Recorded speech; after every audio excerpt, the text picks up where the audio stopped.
We call it Sunday standouts. Of course, today it is wild card standouts after a weekend that did not disappoint. If you had other things going on, fear not. Take a look. The best of the best. How about the clown mask, Ryan Clark? I tell you what, after this, they had to think that they were watching it because he came and he was a monster all day. The masked men arriving. A few masked ravens to boot. All right. That works. Here we go. Yeah, Ish. Zeke Elliott, a big day. Oh. How about this? The stiff arm. Shaquille Griffin tries to get it, but Zeke says, no, thank you. You know, I've been stiffed on very badly before. It's like the worst feeling. You're just hoping to grab a shoestring, the top of the shoe, some kind of way, get them down so they don't keep running. All right, we all knew this, of course. It would be huge. The Phillip Rivers run game, no? This was awesome. Huge. Everything about Fourth quarter, Rivers converts the third and And it gets better right here. By the way, even better. his longest run of the season, 9 yards. Hold on, yeah, celebration. just how we drew it up. Close calls here. Derek Watt thinks he has a touchdown catch, and so do his brothers. And so did everyone else. And so did everyone else. The only problem. People there at the game. Hey, the thing that's most important is that both of them are at home right now. What are you looking at? Yeah, they were looking at this. So everybody, but unfortunately the ones who made the call thought that was a touchdown. Is this the pylon cam? Yeah, It might have been it was a tough day for officiating. Yeah, It was really from start to finish. These things happen so fast too, man. Sometimes I want to cut them a break, but they got one job. But then I don't. Nah. On a critical fourth down, Russell Wilson the sideline for Doug Baldwin, the toe tap. This guy's been doing this his entire really career. has. Man. They should have thrown it to him a little bit more in that game, huh? Maybe they would have a different outcome. He's got it. The spin move sack. Melvin Ingram. I mean, we talked about it. He was huge for this team. He literally could not be stopped. I've been trying to tell people forever, if there's a football player that doesn't wear gloves, you better fear him. That means he does not care about life. The worst thing is because they were planning on giving the left guard Hurst their help. Like, that's the worst part about that. It was too quick. You should have set inside on him. All right, one hop too many here. Sometimes just go down. Virgil Green makes a catch, but he's hopping on 1 foot here. I was excellent. Well, the only problem here is ball security in the middle of set pop. Because that can happen. Out. Well, you know, nobody ever tried to strip me when I was playing hopscotch. I rolled my rock out and did my thing. Darren Sproles and the Eagles got the win, but he took some big hits. How about this? Dion Bush into next week. Whew. I don't know if I got more fired up about anything yesterday than this. Than people just being physical, man. Boy, trying to hit.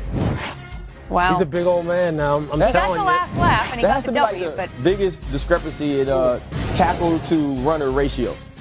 I almost feel bad even talking about this. I mean, we know what happened. Cody Parkey. It's actually though slightly tipped by Trayvon Hester. Is that what we're doing? Is that what we're doing? I don't know. You know Is that what we're doing? It is what we're doing. He went to Auburn. I don't care. Oh, that's why you're saying. Yeah, had he went to LSU, I'd be different. Well, yeah, of course. Then it would be flat out stop. Absolutely. Take it in. Tuck it under. Remarkable. How about the bear? The bear was the best part of The it. bear. He almost passed out. Oh, poor bear. What? Poor baby. Oh, no. Oh, no. Listen, speaking for an entire Chicago Bears nation, the bear just... I don't want to pile on, so it is what it is. That's how I felt when Demaryius Thomas was running away from my boys in Denver in 2011. I know the Just feeling. like that? That's how I felt. All right, don't keel over. Stay with us. Listen, coming up, Todd Gurley looks to return from a knee injury against the Cowboys. Adam Schefter back with us. He'll have the latest on what to expect from LA's all-pro running back.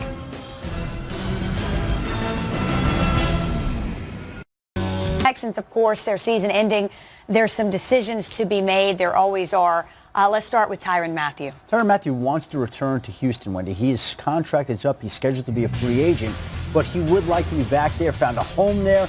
Again, remember, last year at this time, he chose Houston over other teams also interested on that one-year deal, wound up playing almost 1,000 snaps, which led the team, made a lot of tackles, made a lot of plays, and would like to go back there this offseason when he does become a free agent. We'll see if the two sides can work out a deal. There's also a question regarding the future of Texans wide receiver Demaryius Thomas, who said he doesn't want to retire after the season. He does carry a big salary cap number for a player coming off a season-ending torn Achilles in Week 16. That's his second torn Achilles. He says not thinking about retirement, but he will have to think about a restructured contract there in Houston to stay if he wants to stay. If not, could find a home somewhere else. Still could be a productive player, but not at the level he once was. All right, speaking of productivity, Todd Gurley missed the last 2 games of the regular season. It was a nagging knee injury. They need him. They like him.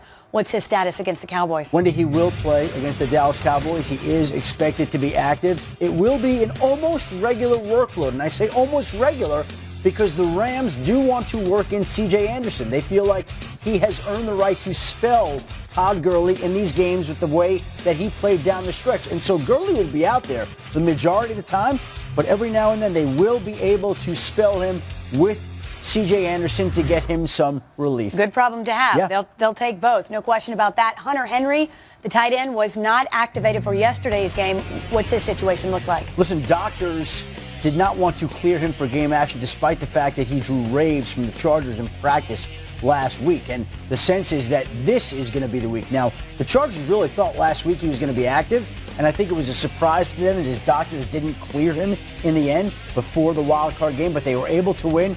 And with the way that he has looked in practice, I think that they believe that he can make an impact on the game. He's not going to be out there every down, of course, having torn the ACL in May and gone 7+ months without football.